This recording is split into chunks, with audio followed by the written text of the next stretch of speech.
All right. Hello, everybody. Welcome to this episode of Connecting in the Clouds.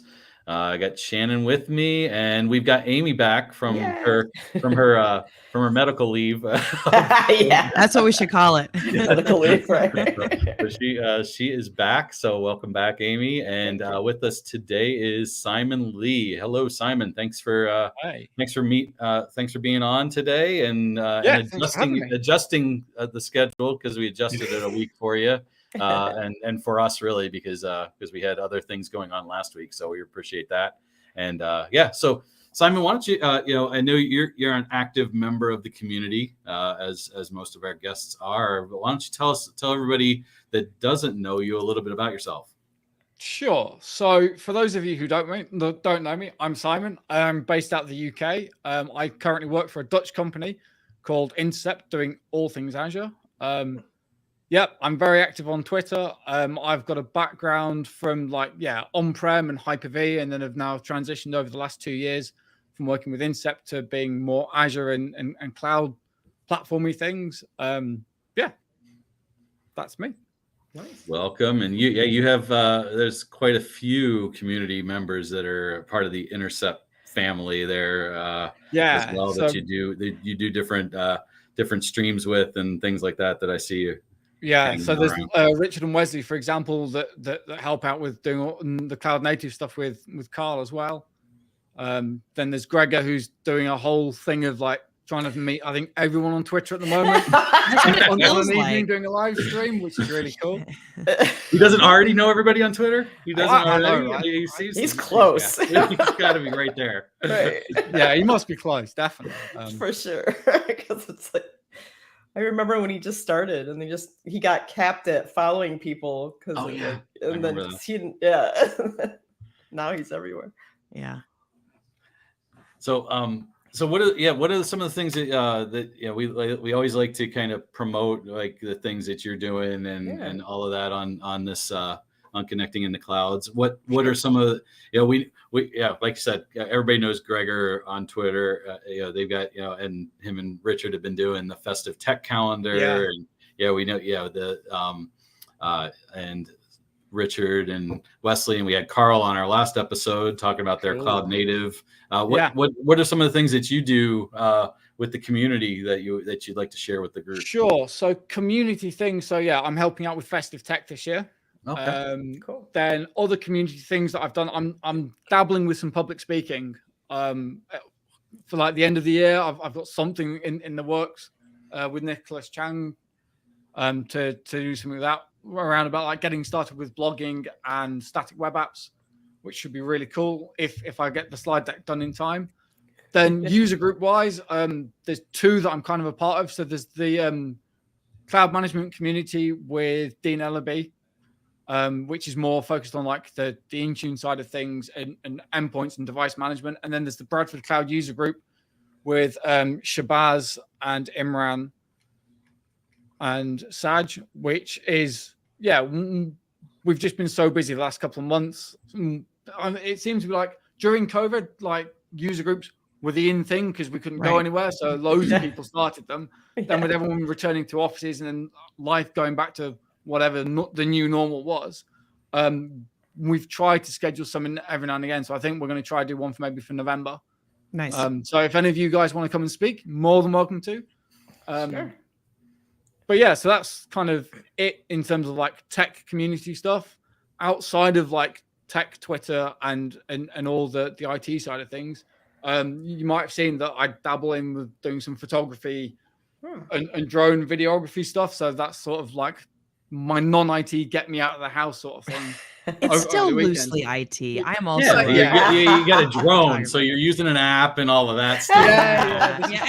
And just to set your lens at the right one and your shutter speed, that's kind of it's a little techy because it's a little bit of experimentation, understanding what you're doing. Very, very much so. But it gets me outside, away from a computer, and I see what you're saying. Yeah. That's really cool. Getting that fresh air and all of that. Exactly. When it's not raining in the UK. What kind of camera do you have? So the camera that I've currently got is a Nikon D7200. Okay, I had the D7100 at one point. I think I still have it. Okay. Yeah, cool. And then I've managed to convince in the 2 years of being at Incept, I've managed to convince someone else to get into photography. They've also bought a D7100. And then I've got another friend who last week bought a D7100. So we went out shooting with that. So I seem to be doing really well at getting people into the photography game and then going out and doing some stuff. Yeah. Yeah, just a disclaimer, this is not sponsored. Stream by Nikon, is not sponsored by Nikon. There are other but we're happy to take you on as a sponsor. And I'm sure Simon would be happy to be an influencer for Nikon, right? Yeah, very much so. And then lens wise, I've got a 35mm prime lens. Then I've got like a general 18-200 telephoto. And then earlier in the year, I bought a 200-500 lens for doing predominantly like some astro stuff and pictures of the moon, which you will have seen on Twitter. Yeah, I saw those. Okay. Yeah, which was really, really cool. And when we had the blue moon back in August, I managed to get some really cool photos. One with a plane, and you can see the jet trails out the back of it as well, which was really, really cool. So that's amazing. Nice. Yeah, it's good fun. I might have to get my wife one of those for Christmas because, like, she was trying to take photographs of, like, the space station and things like that when it was like passing over the sky and things like that. And the iPhone just doesn't do it. No. Android won't either. Android's okay, but it's not that great. And you've got the fancy Google Pixel, right, Shannon? I do. All the special AI and right, and the faces it's there, and all of that for you. But I will say, as soon as my son has less gear that we have to carry around, I'll be grabbing my camera more often, because right now he's at that point where there's less gear we have to take when we go somewhere. It just keeps getting less and less, and then I'll be able to start carrying that around again, because it's a lot to carry around, it is. Then when they become a teenager and start having all the electronics and stuff, it becomes more again, Shannon. Just to so that's what I've heard. I've heard I'm sure Amy can verify that. With their switches and with their their iPads and all those things. Yeah, it gets worse. But I mean, at that point, they should be self-sufficient. They should be able to have their own backpack. Stuff. Carry your own backpack. Yeah, correct. Correct. Pretty much. So when I'm traveling for Incept for when we go over to the office and stuff, I've got 2 bags that I fly with carry-on. So one's a case, the other's the camera bag, which houses everything. So it's great because everything is in there. But when you get to the security line, people hate me because it requires a bag, open, take the camera, all the batteries, all the lenses, the drone, the remote, all the additional batteries for everything else, and SD cards. So you want plus laptops, because I've got my work laptop with me. So you end up with 3 tubs worth of stuff. One with the case in, one with the backpack in, one with the laptop in, one with the camera bits in. It's great when it works, but whenever I get to an airport, I'm just like, why do I bother doing this? And then once you get through it's fine. But it's just and you don't want to. You got to take the photo ops when you go to other countries and things like that too, right? Simon? That's if you don't take it, you'd be like, oh, I missed this great sunset. So it's like I was at Experts Live a couple of weeks ago with people from Incept, and again meeting more community people, and I did that. So I had the drone with me and the camera. So we were during the day we were doing Experts Live event, seeing people and chatting. And then on an evening, we'd go out for food, and if it was nice weather, I'd take the camera with me and we'd go do some street photography stuff, which was great fun. Yeah, because like you said, Shannon, you never know what you're going to miss. I'm like, I want everything with me, and I'll break my back for it because you never know what's going to be around the corner, right? That's awesome. Yeah. Plus, you could do cool promo stuff for the Experts Live. Swoop in. Yeah, it's the communities are interesting, right? Just the whole notion of, I didn't really come into the realm of community until I had my role in cloud advocacy, and then I kind of became more established on that front. And it was funny because when the pandemic hit, all of my initial meetup stuff was through all of the UK folks, and I was like, I'll take whatever I can get. But it was always interesting to see like the ebbs and the flows, and when you start gaining new followers and when people start adding you to their meetups. It all started in the UK. So I thought that was a fun reality. Everybody was very open, warm, appreciative, very inclusive. But it was just funny because it reminded me of when I was a DJ. So I'm from Lincoln, Nebraska, and I was always trying to get booked there. Always hustling like you wouldn't believe. I started getting my first bookings an hour away from my hometown. So everybody always said, oh, it's DJ Shan from Omaha. And I'm like, I am not, I'm from Lincoln. But it just shows you though. It's like you go where people want you. And but then more and more people start hearing about you, and they, you get more exposure that way. But it was just interesting, something that kind of reminded me of what it was like when I was first starting out on DJing. I did the same thing. Like the first community thing I did was what was it called? It was called the Azure Advent Calendar. Then the Festive Tech. Oh calendar. yeah. That was the first community thing I did, and yeah, met Gregor and Richard, and started doing more things there. I then did the Dublin part of Global Azure that year. I spoke as part of that group, and yeah, and I always say I probably have more followers and more technical friends and MVP friends in the UK and Europe than I do in the United States, because I just seem more active in the UK. Yeah, well, yeah, and the same thing. We mentioned user groups and things, and how they seem to boom, especially in the UK during COVID. They went the opposite direction in the US. Oh, really? The US, I think, really in the on-prem, meetups and things like that were much more prevalent in the US. Like, because Shannon, me and you, we tried to start up like a Midwest user group, and we'd get like one person that we get on, and so so now we just do this stuff. Now we just talk to people online instead of just doing a user group, because I decided I was going to start a user group, and then the pandemic hit and everything shut down, and nobody was attending United States based user groups, it didn't seem like. And like, even when we did a user group, it was people from the UK that attended, or people from the UK that were speaking, or from Europe or whatever. It was never like United States based or Michigan based. So we just kind of let's just keep it open and keep it global, and and just do our own thing. And that's kind of where it all was. And now the user group's really only used I used it for Global Azure this year. As like a user group to initiate, speakers for Global Azure, but it's the same thing. But yeah, like you were saying, Shannon, I started up meeting people in the UK, 4 years ago, before meeting MVPs in the US and stuff, and doing talks, because it worked out well too, because I could do a lunch meeting in the UK, and it was before I started work in the day. Yeah, that's true. I've done that a couple times too. Or if like I have a light afternoon, it's kind of their evening. So that worked out too. I did that a couple of times. But yeah, it was funny. The pandemic was an interesting reality. One of my cats, she's not in here now, but she every once in a while would want to stay in and I've moved offices, but at one point I think I was doing I think it was Carl's user group, and my cat came out and she started giving herself a bath in the background, and they could totally see her just cleaning herself, and I'm like, well, that's my cat, y'all. This is live.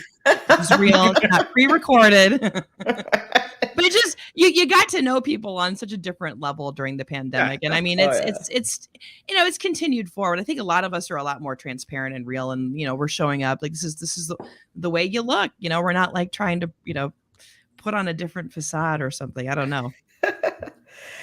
I love that the UK though has so many in-person events now, and I feel like I wish those would start back up in the US, because I think they're slowly starting. Yeah, get that FOMO. You Intercept guys are everywhere, man. Well, also the UK is much smaller than the US. We should start there. The UK is much smaller.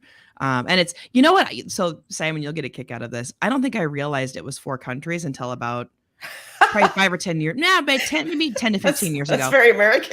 Yeah, I know. It's terrible to admit out loud, but I don't think I really realized. And I was forcibly told by a friend of mine she's her parents are one is Irish and one is from England, and so I learned a lot very quickly from knowing her. I was like, whoops. And she's like, yeah, I love that you thought it was just England. And I'm like, well, I don't think I'm alone. I just think that the American school system sucks. That's more what it is, right? Yeah, I was talking to somebody earlier in the week from Microsoft Dublin about a workshop that I'm creating for them, and I made the mistake of saying UK, and he corrected me, Ireland. Yeah, sorry. exactly. Yes. Understand. That's like saying we'll talk to you in Canada, tomorrow. No. Yeah. I'm in the US. So Yeah. I understand the, and I'm sensitive to that because I just was working for a Paris company and had a boss in the UK and people that I talked to in Scotland and things like that. So understand the difference that you got to make sure you maintain clarity of where people are. Well, and then I think for me too is it's knowing that you can get to country very quickly, and once you're over in Europe, I think that's something I kind of wish. I mean, I don't really want to have the U.S. split into multiple countries. I mean, it just seems we like can get to Canada quick, Shannon. I guess that's true. I'm only an hour away. I could get Canada in an hour if you want. Exactly. I get there.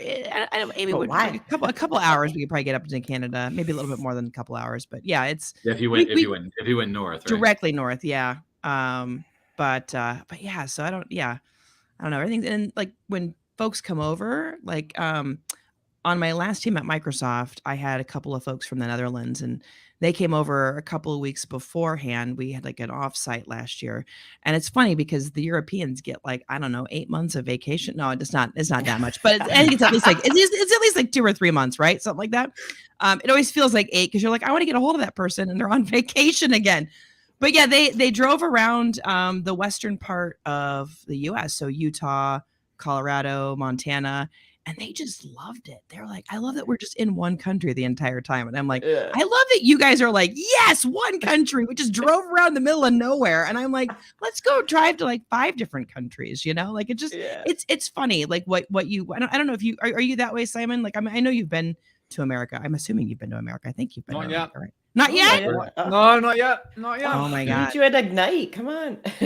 Yeah.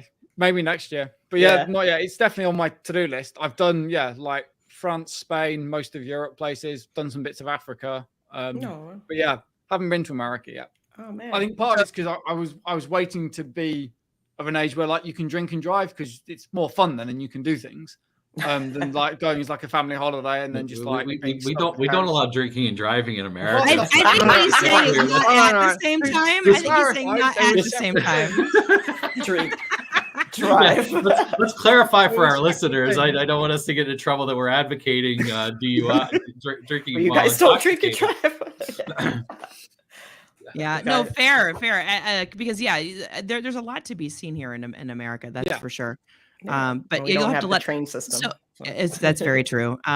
When you do come, Simon, let us know what you think. Yes. If you like the middle of nowhere, these guys were just like, we loved it. It was gorgeous. And I'm like, I mean, I get that it's gorgeous, but to spend like weeks on end out in the middle of nowhere, like Utah, but they got the Red Rock and Moab. I guess that's true, but I mean, I can't. I don't know. Maybe I can't fathom spending like 2 weeks out there. I think I don't know. I'd have to go. I'd have to go to different states eventually. I know maybe, but they hung out in the middle of nowhere for like 2 weeks. I'm like, I love you guys. This is why I appreciate you as teammates. They're like, well, when you live in a big city, Shannon, I guess that's why the middle of nowhere is there for. I guess so, right? The people that are like, we're done living around all these people and having all this activity. Yeah. Too funny. So. I mean, but I know what you're saying. I was just on a call before this. I was talking to somebody, and I was laughing about, I just came from a French company, and it was like nothing got done in August because everybody was on holiday for the entire month.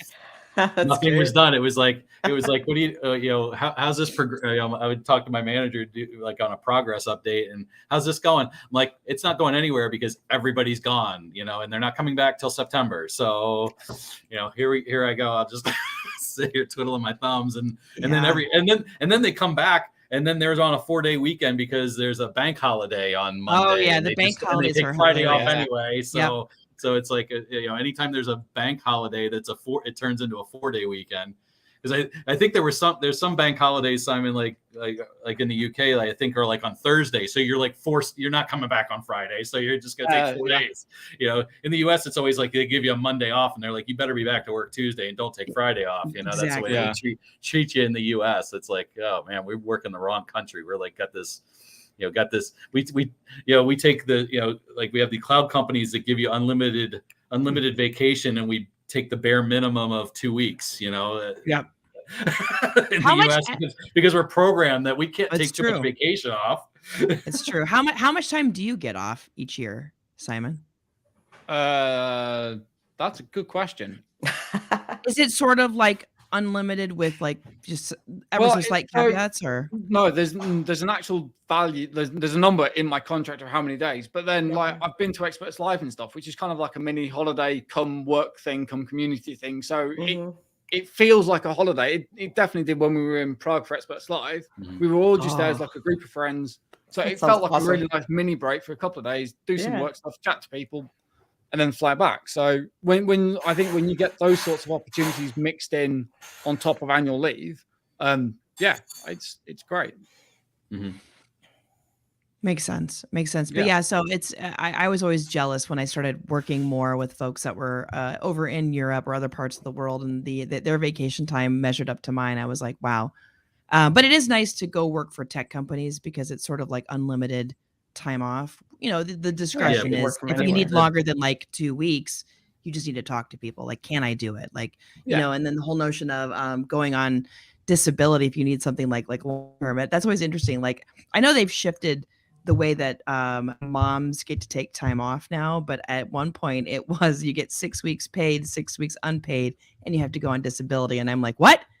Our country's so messed up. Like, that's wrong. Like, she's not disabled. Like, what? She gave birth. Right. I gotta use that FMLA. I found out too that unlimited vacation, like I said, it's kind of a scam anyway. It avoids the company from paying you unused vacation when you leave that company. So it's a win-win. It's a win-win if you instead of 2 weeks you take 3 or 4 as part of the unlimited vacation. It benefits you, but like I said, we're pre-programmed that if we're taking over 2 weeks, we're over using our vacation, and we're that's just the way that we're programmed in the United States. We got to reprogram ourselves to be more selfish. Yeah, because I mean, I who was it? I think Ashley Willis posted the thing on Twitter recently, like, in 20 years, the only people that'll remember if you worked late are your kids. And I'm like, yep, totally true. Totally true. Yeah, that's a really good point, actually. Well, and that's what I was saying, like going back to the kind of the user groups and me getting involved in UK and European user groups, because it was before the workday started. It was because I didn't want to do a user group in the evening because it takes away from, my family, time with your family, my family coaching sports teams and things like that. I had my years where I did that, 15 years ago, and that it puts a strain on everybody. Like you said, the only people that remember it is your kids and your spouse, really, of how many hours you're working, because your work's going to get done anyway.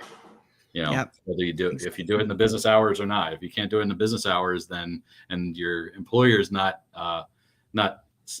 accepting of that, and you having things to do personally, then you're working for the wrong person and company. Agreed.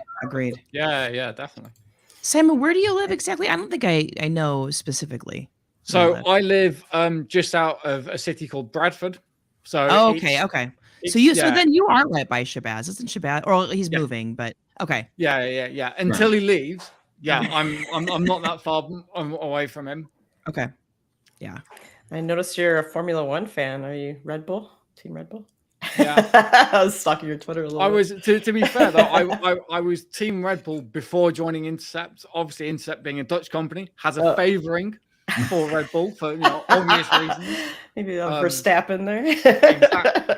But yeah, I've followed like Max pretty much since he started at Red Bull, because he was like 19, 20, 21 at the time, doing amazing stuff. I'm like, this kid's younger than I am and winning races. Like, he's got talent. And obviously, as we've now seen, like over this year as well, because they've now won the World Championship again, which is really cool. It just shows that between like him and what Adrian Newey are doing with those cars, it's something phenomenal. Yes, it's so fun to watch. He's gonna end up like Tom Brady, where people just like love him, or they're gonna hate him because he wins all the time, right? Yeah. Oh yeah. I mean, that happened like the Michael Schumacher days. Exactly. Yeah, it could just be like what Lewis had, where he now goes through, does a stint, wins year after year after year after year, and then it'll change to someone else. Yeah, that's why I like they changed the car setup and the tires and everything. So it's like, all right, kind of re-level everybody, see who's the good car, get the engine, and then see what happens. So there's obviously ways to cheat and things like that, right?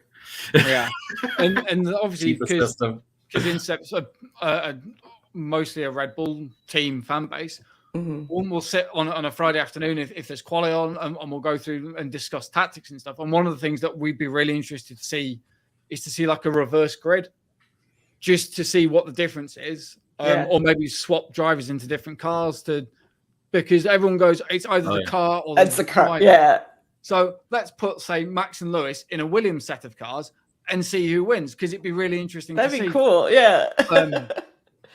So yeah, that'd be an interesting concept, just to see if it is actually them or the cars that make the difference. So, I would assume it's a combination of the two, and the molding together of the skills of the driver and the way that the car reacts being in sync, right? I mean, that's got to be the real thing. They're engineering the car to the driver, really, and their strengths. I mean, it's no different probably in NASCAR either, and even though they're just driving around, just driving around in a circle. I'm not a race. You cannot compare to NASCAR enthusiast either way, but principally wise, there's probably some similarities, but there are more corners in Formula One. I am aware, Simon. Yes, a lot more turns. Yes, I agree. Turning left for 4 hours is it's a different skill set. Very much so. Yeah, I know, those are I swear they're all the controls I can't imagine, and the G-force on your head, oh my god. I always watch some of those videos that people will post, they'll make their way onto some of the social media, like TikTok, Instagram Reels, or whatever. The kind of, I don't know if they're GoPros or what, but I'm just I don't think I could ever do that. I mean, I get why folks do it when they're younger, because their full frontal lobe doesn't develop and they think they are invincible. I was that way too, and then all of a sudden the full frontal lobe develops and you're like, I'm gonna die, I'm not doing this. We always talk about that with our teenager. It's dinosaur brain is what my right dinosaur brain, right? It goes your primitive your primitive brain is taking effect, especially during your formative teenage years. We're seeing that with our son. You just can't. There's things that just don't let you think clearly. Yep. We're seeing that with our son. He gets into everything. He's now starting to destroy things, and we're like, okay, we need to get ahead of this. This kid can't destroy our house. Although we fully expect certain things will be destroyed before he's, of age to really understand that he shouldn't go destroy things.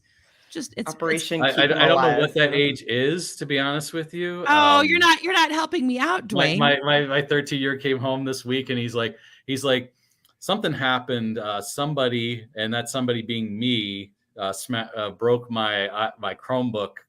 My Chromebook screen. He goes, I think I threw my backpack down too hard. Man. Yeah, maybe you should throw your backpack down with your school provided Chromebook. Yeah, right. And a few, I guess he was 8 or 9, maybe he's a little bit younger. And he was home. My daughter was watching him. I think I was helping my wife in her classroom, clean up. It was after school got out. All of a sudden, you get this text from him going, I did something, and he sends me a picture, and our track lighting is dangling from the drop ceiling in our basement. Oh my God. And so he had decided to get up on one of those portable tray tables, those folding tray tables. Sure. He decided to stand on it, and it probably didn't get gave. And it kicked loose on him. So he grabbed the first thing he could to bear his fall, and it was our track light, which wasn't firmly, it was being held up by the drop ceiling, which wasn't going to hold 100-pound 8-year-old.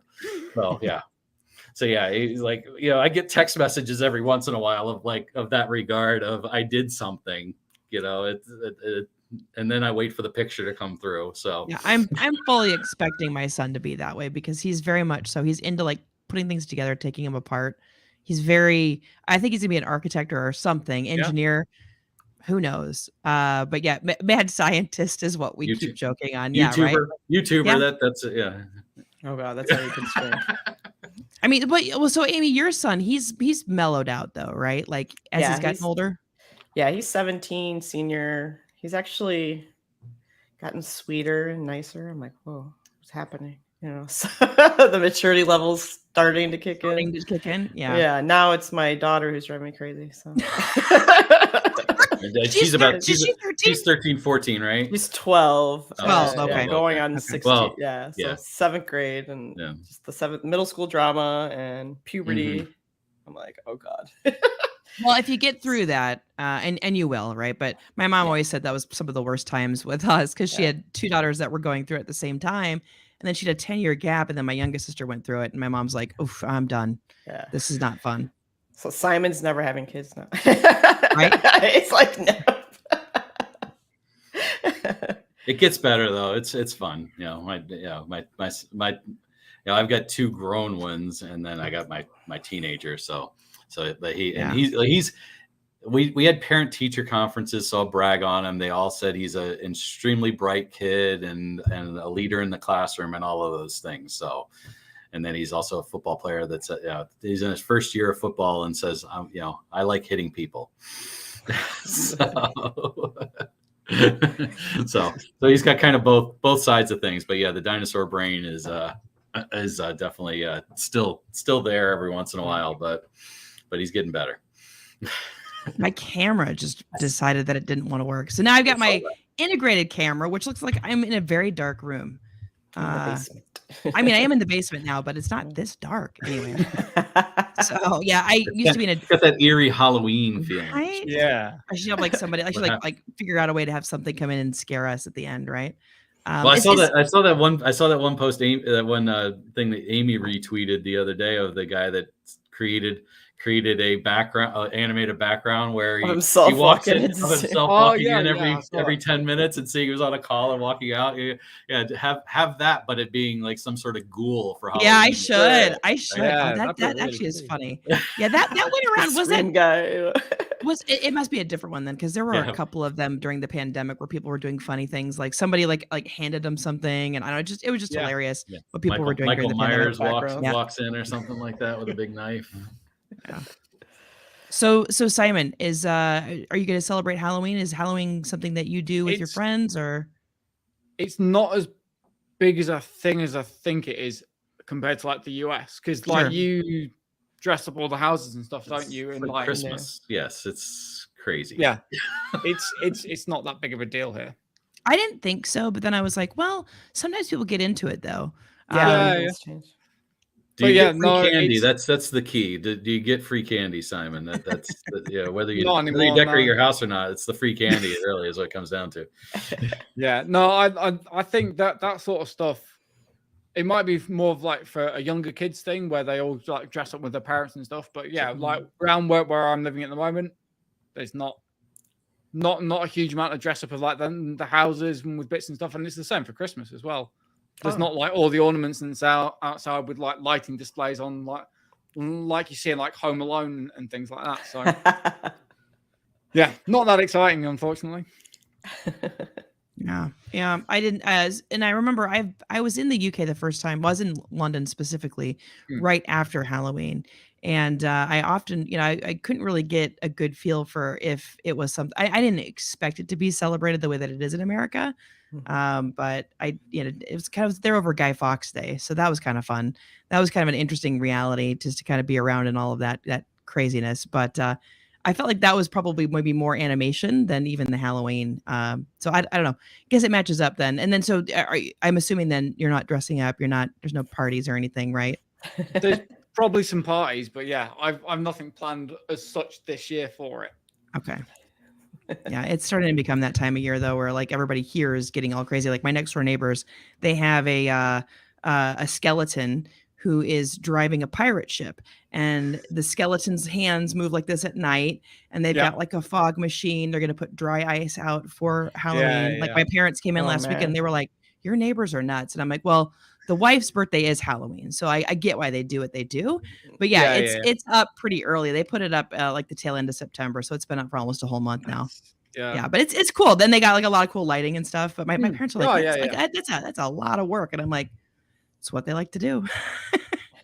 There's somebody in the town next to me that and this it's kind of the little town in the area, and and they have like they have a skeleton horse drawn carriage with skeleton, people steering it and things like that. And I was like driving in and past their house, and the husband and wife were like all putting it out. They had a whole cart. It's like they put it all away in their shed for until Halloween. Then they pull it all out. It was a lot. And then everybody has those giant like 8-10 foot Home Depot skeletons as well, doing something. And there's one that's on a corner on a dead end street, and it's like got its hand on the dead end sign this year, playing off of the dead of dead end. So, so yeah. Oh, go ahead. Oh, I was just wondering, as far as tech goes, what do you specialize in, Simon? Like, are you on the cloud native side? Like, not yet. I'm working towards it. So yeah, my background's predominantly in like virtual machines and bits and pieces. And then it's then like now with the transition to Azure, it's looking at more of the container side of things. Cool. And yeah, and then moving into AKS at some point. Which, yeah, as we know, is Richard and Wesley's like first love. So yeah, there's lots of AKS stuff that I get my hands involved in with working with those two. So that's cool. Yeah, it's great to have them as like mentors and teachers. Yeah, it is. It's really cool. Yeah, I think so much. So many of us got started in the hypervisor land. I was a VMware girl. So was Amy. Yeah. Well, it's funny how because I was at VMware Explorer and people were still like, containers. Yeah, we're not ready for that. I'm like, oh, okay.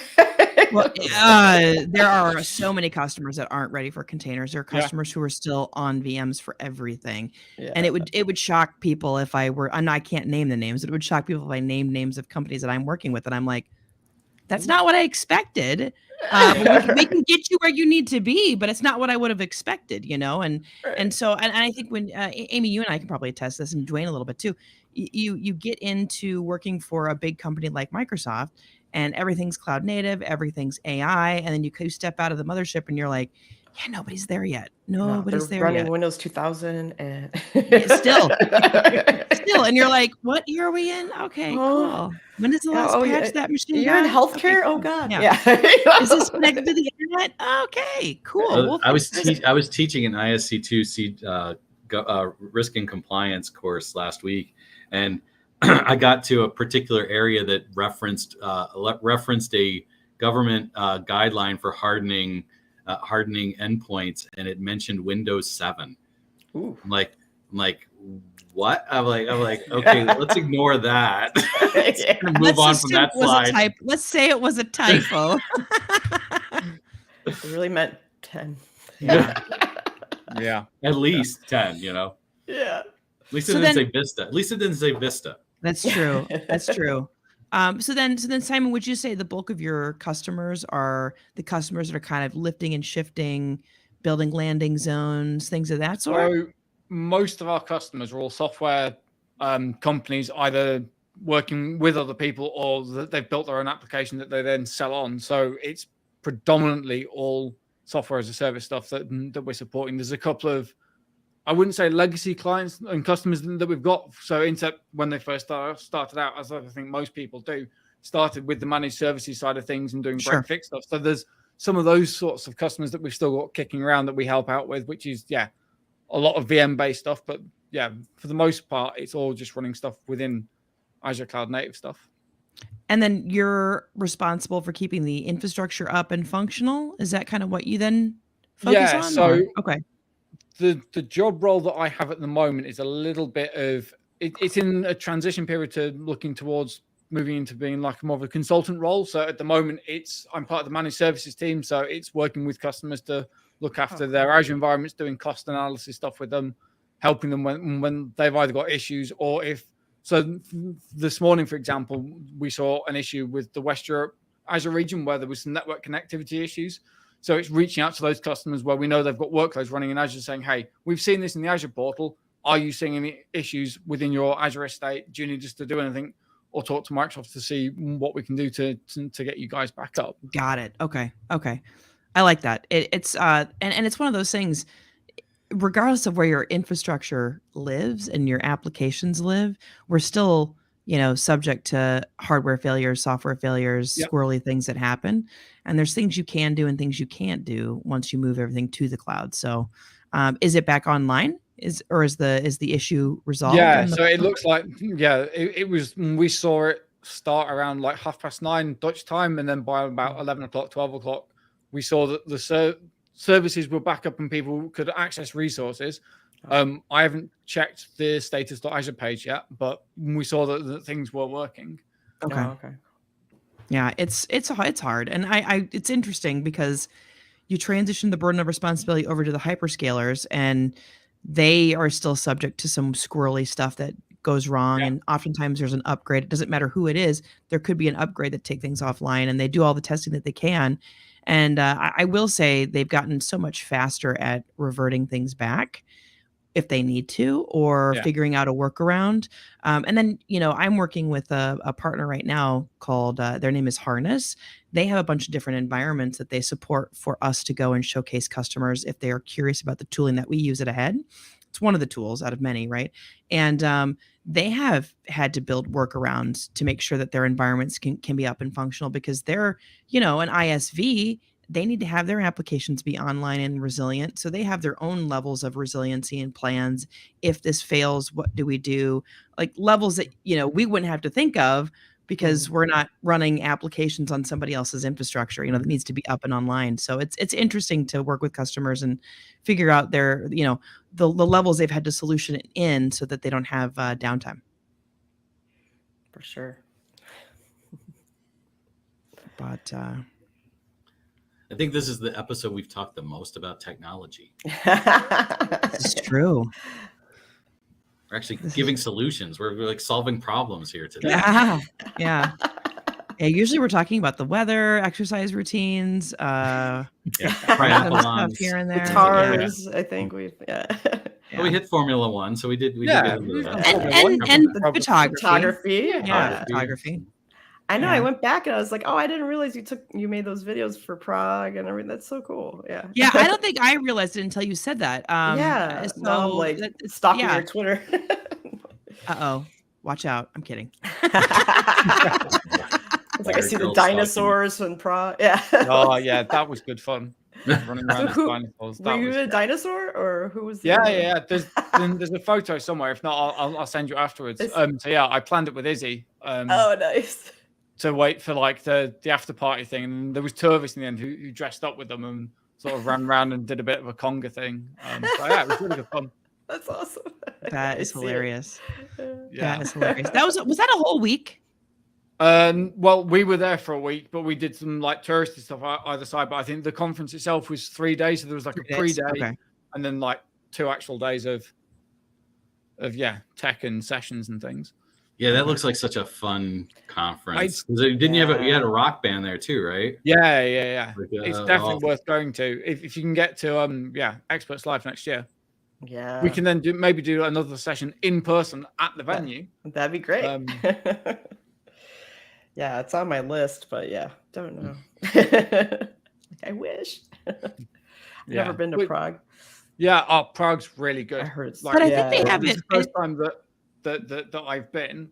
Yeah. So where we stayed, we were literally we stayed at the Corinthia Hotel, which is right next to where the convention center was. So you could literally walk out the hotel over the bridge, to the venue, and then there was like a metro which ran like every minute or so outside of the hotel. So you literally walk out the hotel and you could be in the city center in 5 or 6 minutes. So it was really good.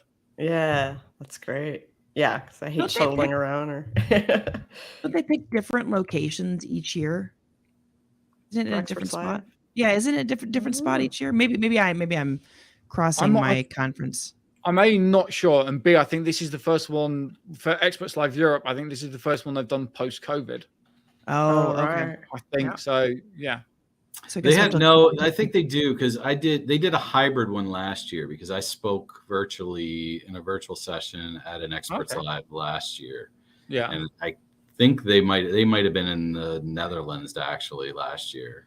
Well, there's a couple. So there's Experts. There's Live a couple different Experts Lives too. Yeah, isn't and there? there's one for Europe, one in Europe. Australia. Yeah. So maybe they do. Yeah, maybe they do. I don't know. It does say stay tuned, dated just like you, locations Simon, you've announced. never been to the U.S. I've never been outside of the U.S. besides Canada. So, Dwayne, you got to Canada fix that. and the Caribbean. Definitely. I've been to the Cayman Islands, but that okay. I haven't been outside of this hemisphere. I guess would be Sure. the proper state. So for 2024, then we need to change some things, right, Dwayne? That's right. I would hope so. We'll swap sides. I keep trying to get I worked for a Paris. I was working for a Paris company for the last 2 years, and had told my wife, I'm like, we could go to Paris, but my wife does not like to fly, and doesn't like the lack of control, even to get on a boat or anything like that. I'm like, we could take a cruise across the pond, but but that hasn't worked yet. But we got to figure that out. Just give her like drugs to have her pass out on the plane. Knock her out. Yeah. Right. Kidnap her on the plane. I travel all the time. I hate the plane. And I have to like do a massive level set. I usually have headphones on and then like it's cranked up really loud because especially if you hear things on the plane, you're like, that's not a normal sound. Cranking it up even louder because it's one of those, la la la la la la. I don't hear it. And then I'm like, are we all okay? We are all okay. But yeah, I think the what is it? They say that you're more likely to die driving around your home than you are in a plane. So I had to remember that. But there are these moments where you hear noises on planes and you're like, that doesn't sound normal. It shouldn't be that my wife loud. doesn't buy those statistics because she's like, you could still be in survive a car accident. You still could survive a plane crash too. Yeah. I mean, Yes, I don't know. Outside the realm. But now, Dwayne, do you remember this? And Amy, you might too. Simon, I forget how old you are, and I won't even ask because that's probably you're not supposed to ask that, right? But in the 80s in America, there were a ton of crashes, a ton of plane crashes, to the point that my parents still believe that's what it's like to fly on a plane, and I'm like, but it's gotten better. It's gotten a lot better. My wife grew up not far from Detroit Metro, and they had a very terrible accident there. 30 some years ago, and they had one survivor. It was an infant, and so I remember that. Yeah, they just did a big story on her because she just turned 30 or 40, something like that. Yeah, something like that. Yeah. So yes, so she was a famous survivor here in town because of that. It was before I lived in Michigan. It was when my wife was, I think, like 18 or something like that. And then my cousin and my aunt and uncle, actually my uncle's best friend or one of his best friends was a pilot for United. And there was a crash that you may remember in Chicago around that time, around the 80s, I think, Shannon, that there was a pilot flying in first class, wasn't the pilot of the plane. It lost all its hydraulics, and this pilot helped land the plane by getting on his hands and knees and working the pedals while the actual cockpit pilots were flying the plane. That was my uncle's friend that got out of first class and worked the gears to land that plane and save a whole bunch of lives. I think he ended up they landed so hard he ended up breaking both of his arms or something like that. But I don't think they may have actually survived. Everybody may have survived that plane. That crash and everything. But I have some stories around that, and I think my wife is still traumatized by hearing all of the sirens and everything at her house from that episode. And then I got her on a plane. The only time twice I've been on a plane with her, and we were going on a trip to the Cayman Islands, and we flew in during a tropical storm blowing through the island. And the pilot, as we're landing, took back off because he was going to miss the runway. My God. So she it must be like the sign she was born under, or like her rising moon or whatever.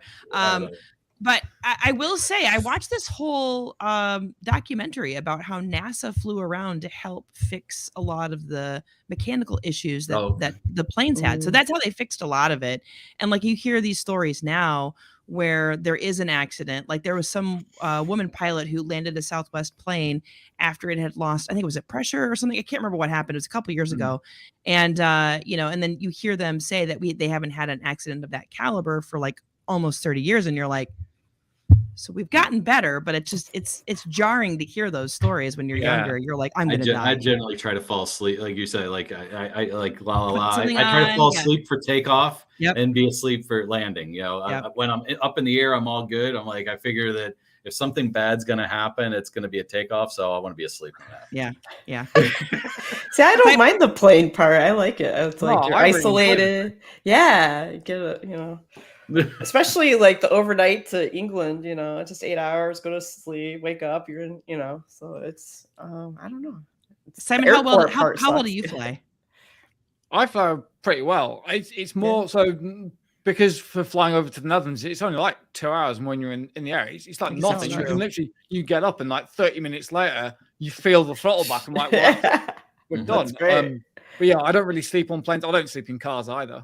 Which is kind of a mixed blessing. If you've got to do lots of driving, I can sit shotgun and talk to someone for the duration of the journey. Oh, wow. But like my parents, for example, they've got that gift of like when we're flying to places, they'll literally sit in chair and that's it, gone. For the whole I wish, I know. Sometimes I wish I'd have that ability, but yeah, I don't mind flying. Yeah. Good time to get work done and no one can bother. I hate doing work though. I sat next to your husband on the way to Unscripted and he was sitting there like typing away and I'm like, oh yeah, you're on a plane for 4 hours. He'll knock out all his work on that plane, right? Yeah. We were in just economy. We're both doing that, going to Utah. I'm like, get your elbow out of me. I know. We need first class seats. I know. So and it was funny. I was talking to Nick, and then all of a sudden I get a message from Amy through Nick's team. He's like, "Hi, it's Amy," and I'm like, "Hey, I heard Nick's being an awful middle person." He's in the middle seat. Like, tell Shannon hi and that you suck. Yeah, it's funny. So Simon, when I lost my job at Microsoft, I wound up working for Amy's husband at Ahead. So that's where I'm at now. And it's funny how small the tech world is because I've got former colleagues that work there and people that, Microsoft, former 10th magnitude folks, IPsoft folks. So it's interesting how small the tech community is, even in America. Right. Yeah. So. Yeah. But yeah. Middle seat. We're getting to the top of the hour here. I just noticed these always go so fast. They're so. It does. It flies, right? We just talk about stuff. It's all good. So any upcoming plans, Simon? Any upcoming community stuff? Well, you said you're doing festive. You're helping. Yeah, I'm helping with Tech Calendar, which is awesome. I got to get my submission in. Yeah. So depending on when this goes out, the call for speakers closes at the end of October. Oh, okay. But if you miss that, if you message Gregor, he will probably add you in. Yeah, he's a softie. Yeah.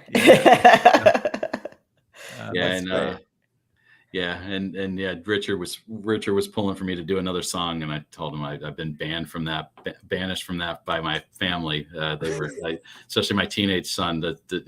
I embarrassed the family with my singing.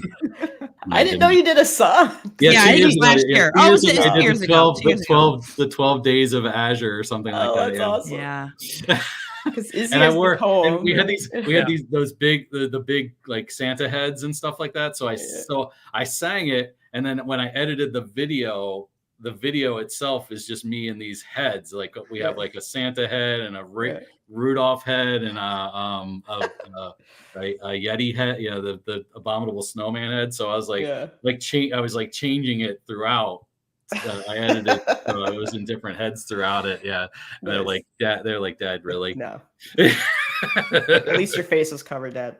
Richard says it's one of his favorites of all time. I'm like, then let's just keep it. It was really funny. It was really funny. I watch it now. Yeah, I will admit it was really funny. It wasn't, and it was funny because that was kind of like when I was just getting to know you, Dwayne. I'm like, this is such an interesting side of Dwayne. I would have never been like, Dwayne's going to sing a song, and Dwayne sang a song. It was pretty good. I tried to go a little bit out of character. Yeah, it was good. It was good. I definitely appreciated it. I'm like, I can get down with this. This is awesome. Well, what we should do, Shannon, is do a remix of it using your DJ capability. There we go. Maybe that's what we should. Simon's like, all right, I'm holding you to it. Yeah. The remix of it, the reprise version of it. Hey, maybe we need to talk about that, Shannon. I love it. We will. We'll have to do it. Yes. That sounds like fun. At least, maybe not my primary submission, but that might be a good one to do. Nice. Yeah. Yeah, we can put some auto tune on it so it sounds a little bit better. Or just more hip, right? I think that's what. Yeah, or just like a backbeat, maybe right? a little bit of backbeat to it or something. Yeah, exactly. Nice. All right. Well, good. Well, thanks, Simon. We appreciate it. It's great to spend the time and get to know you. We followed each other on social media, but I've never really chatted with you, so I appreciate. And that's why I thought it'd be a fun one, because I haven't really talked to Simon in person. We've been on I think meetups and stuff together, but this was going to be a fun opportunity for us to all chit chat.